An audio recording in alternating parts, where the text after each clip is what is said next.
JWillsy23 says, so it has eye tracking? Unfortunately, no. The Quest 3 has been confirmed to not have eye or face tracking, which the Pro both had. People thought that it might because the PSVR 2 was able to pack in eye tracking at that $500 price point. Unfortunately, remember, PSVR doesn't have to have its own processor, RAM, and all that, as the power is handled by the PS5. Although in demos so far, it didn't need the eye tracking for foveated rendering like we saw on the Pro. It was able to handle red matter 2, make it look just as good on the Quest 3 as it did on the Pro with eye tracking. I hope to see that return to power future headsets, but for now, Quest 3 at launch will have neither. Blooming Tales asks, have you seen the Quest 3 news? The Quest 3 will have inside-out upper body tracking. Yes, and this is huge news. The Quest 3 has side cameras on it, and as we already know, it's constantly tracking your hands alongside the controllers. With an update that's coming in December, it will also be tracking your upper body. If you've ever played a game like Saints and Sinners, you know that sometimes it knows where your hands are, but your elbows could be anywhere, and in the game, those arms don't always match up and it breaks the immersion. Now with this happening, not only will they be able to have arms in games actually tracked, but it allows the headset to estimate which way your body is facing and where your body is, meaning that if you were to lean over a ledge in game, it wouldn't try and push you over that ledge like it tries to currently in most games, but it would realize you're leaning and pull your camera forward while keeping your body back. This is attempting to track your wrists, elbows, shoulders, and even torso using advanced computer vision algorithms. This is what they're calling their inside-out body tracking, but also coming along with this update will be generative legs. Now, your legs aren't actually going to be tracked, but based on your body's position, it's estimating what you're doing with your legs, whether you're crouching to get down. And we've seen a little bit of leg support before, even on like Supernatural, where they figured out somehow to tell whether you were knee striking or not. But this is really exciting for finally getting that full immersive body tracking without having to have extra additional sensors. It won't be perfect like additional sensor body tracking is, but it's a first step. Dragostini420 asks, since the Quest 3 will use both LED tracking plus hand tracking always active at the same time, will finger tracking like index be possible? And yes, this should be completely possible. It's always seeing what your hands are doing. This means that if you're holding the controllers and you were to put your pinkies out, it would see that your pinkies have moved. There will be times, of course, where your hands are facing a certain way where it can't tell what your fingers are doing because they're being occluded to the cameras, but this would give a much more realistic experience of what all your fingers are doing, similar to how the index uses capacitive sensors per finger, but doing it without all those extra sensors. The Solus asks, hey Jay, when will you do the full review? You have to wait for the 10th of October as well. Asking, of course, because the 10th is the official launch day when these are supposed to show up in people's homes. Although, as we've seen around Reddit and other places, some people have been able to walk into a Best Buy or a Walmart that put them out early on accident and buy them already and take them home. The 10th might be a tight timeline for a full review, as really with the VR headset, I feel like you got to spend a lot of time with it to do all that. My plan is to have a deep dive out, testing everything I can for you by the time I am allowed to reveal that. And I think all I can say about that is it will be out by launch.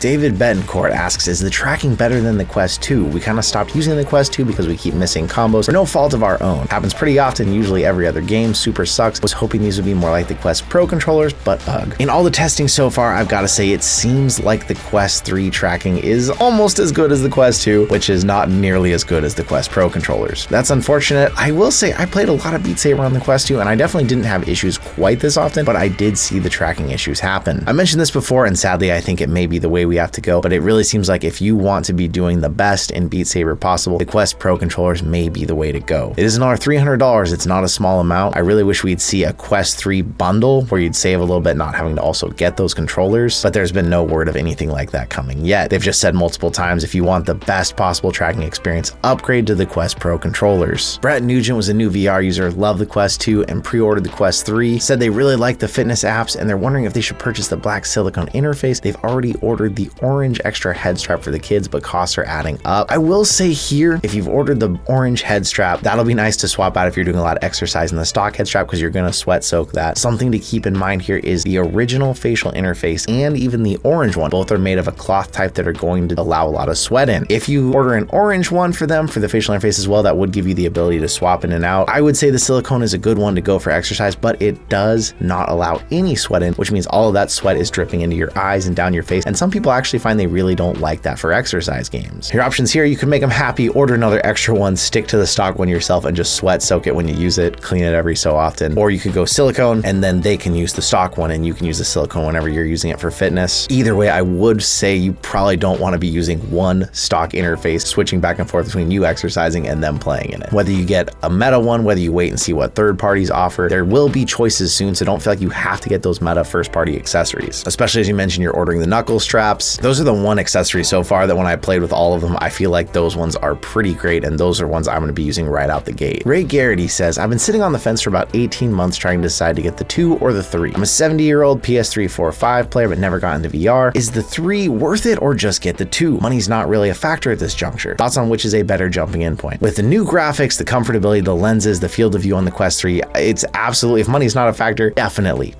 get the 3. Also, with Meta's track record of dumping their old headsets, it's always a better bet to get the newest one because who knows how long the Quest 2 will continue to get new games and support. The only reason at this point that anyone I think would consider the Quest 2 is because the prices of them will drop, especially in the used market, but there's nothing about the 2 I would say is better, albeit maybe a tiny bit of controller tracking, but everything else about the 3 feels like such an improvement. Definitely go for the 3. Stormy Does VR asks, how much do you think mixed reality is hampered on Quest 3 by not having eye tracking? I don't see really any use for eye tracking with mixed reality. It's not like it needs the foveated rendering, because typically you're only looking at small objects inside of your own play space, so it wouldn't really change having that. Not a lot of games have shown us that eye tracking has been great even on PSVR 2 for actual gameplay, whether that's navigating your HUD or picking through menus with eye tracking. I don't think the mixed reality side is going to matter at all. I think down the road, as developers start to push the Quest 3 harder and harder and push the graphics harder, it would be very big for them to be able to use foveated rendering then. And I think that it's also a little disappointing because foveated rendering is really nice not only in allowing the games to look better, but a game like Assassin's Creed, when I played it, had fixed foveated rendering, which means the center of the lens looked nicer than the outside, and it was kind of distracting because if I turned my eyes to the side, I could see bad graphics over here, where if I'd been tracking my eyes, it would have moved those good graphics and I never would have noticed it. But for mixed reality,